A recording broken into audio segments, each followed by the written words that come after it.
Tekon ka update network re kuma ka kirma yadi tire whoch ka juba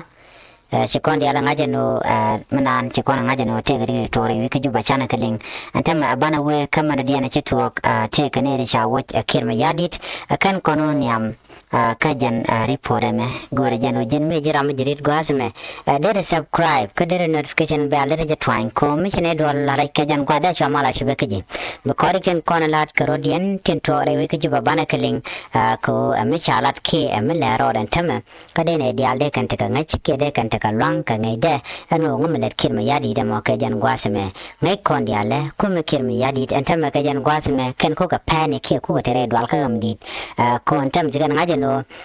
gorwe gora dak kien juba point gora dak so chagu jano beneten kon tin la neke tilan Nuer tentere kumaka cha goro beka whoch ana ka jo chalat gwas me jene awane ne awa gwan mi cha dol tena kirmi yadi ne ka chenge nyam chi ka dol no ne na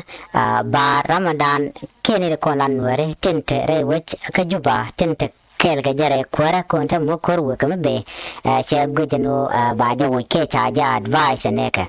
jo chalat gwasme wasal ke ma yadit ke report me chalat wa che wude chal ka me tut ka galwak che ja joj ka che kwari state governor ek bim top wa che ja whoch ka che ngwen mun twel wajang che ja las gwas de ala governor so na me developing story ban more information ban ka lingale ka tin kona lat karodian please go no jin bi channel bi support be subscribe ko brin kono to pe kan chamala shubka je kapat abana je kala kala rodian an biata kamal